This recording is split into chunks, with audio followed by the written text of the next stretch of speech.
Microsoft, please, please, would you let OneNote merge cells?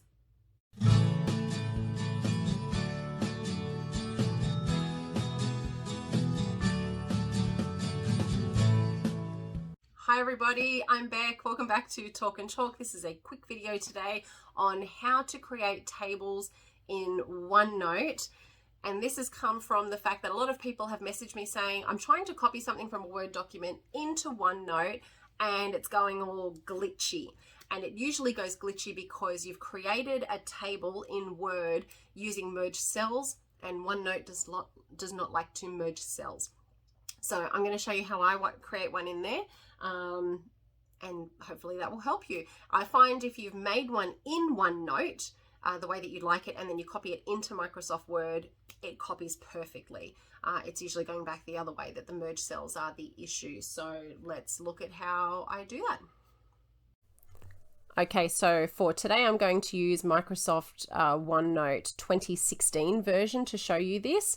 If you haven't got the 2016 version, personally it's my preference, it's my favorite version to use.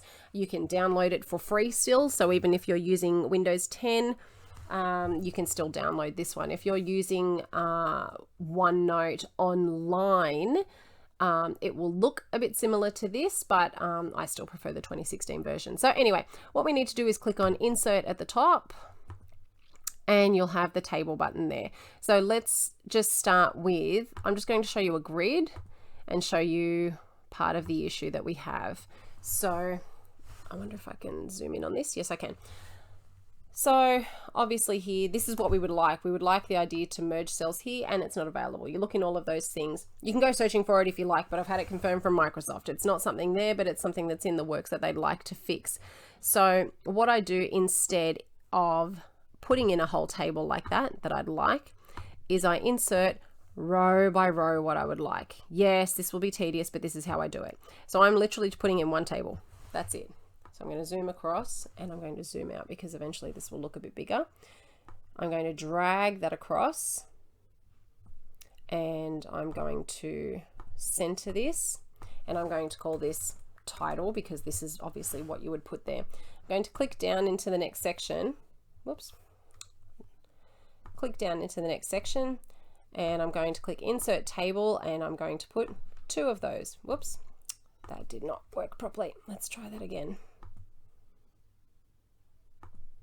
There we go. So I've just clicked below Insert Table, and now I'm going to put 2 of those rows there. See here? So I'm dragging this one up to the middle and this one over to the side, and let's pretend this is my this is my outcome, and I can't type today.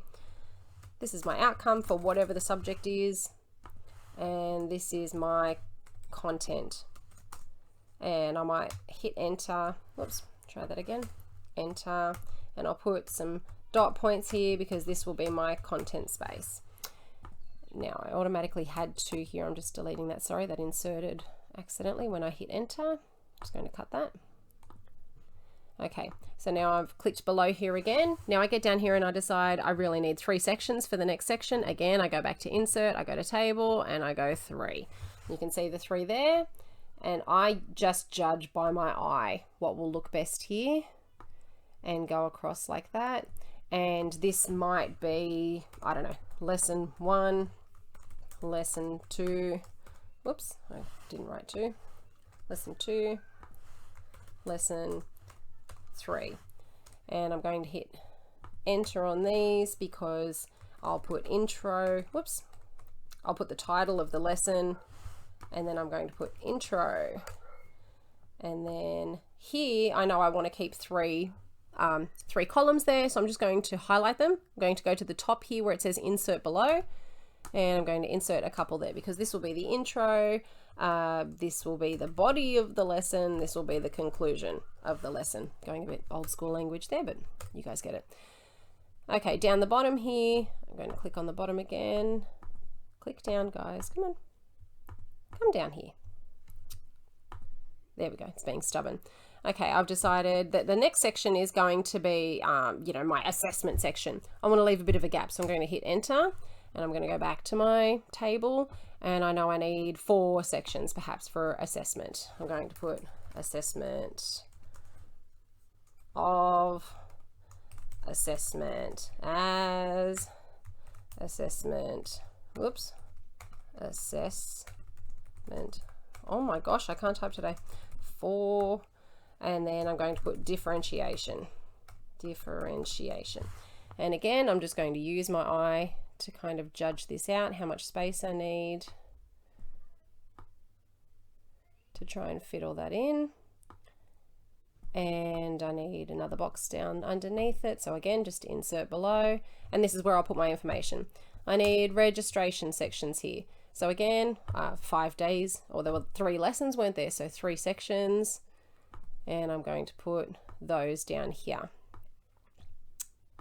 So let's just go with registration, lesson 1, lesson 2, lesson 3, and I just gave you a poor example of that part there.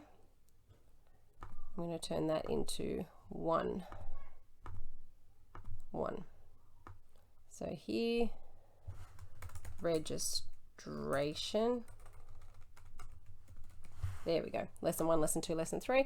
I'm going to come up to home, and up here where it says to do tag, I'm going to give a to do tag for each of these, and I'm going to add the word date, because as you teach it, what you can do is tick it and then delete that and write it's the 2nd of the 3rd, 21. And that's your registration done. You can come in with a Surface pen or whatever, or you can timestamp it to have a signature or a date in there. And then what I do to pretty this up is I will come up here to the title. I usually like to color code these things. So if it's English, I'm going with yellow. So I will go to layout where it says shading. I might pick the dark yellow here, and I'm going to bold it. For outcome and content, I might do a really light version of that color just to make these things stand out. And then any of my other titles I might match to that original color just so it stands out. And then this one here, I'll give it a different version of that color. And then, you know, that's a bit of a template there that's ready to go. The good part about all of this is see how it's all culminated into one box. I can click on that, that copies everything. So I can right click on that, click copy, and I can go paste it into a whole bunch of other sections and then just use that template from then onwards. The other thing I can do is if I open up a Word document, if I'm sharing it with someone who maybe doesn't use Word but they really like what you created, I'm going to copy and paste. Oops, I did not copy the whole thing. Let's try that again. Right click, copy. Let's try that again.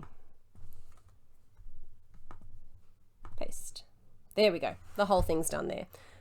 It might not look absolutely perfect, but you can see it's got the colors and the tables the way that you did it out there. So hopefully that's helpful for you.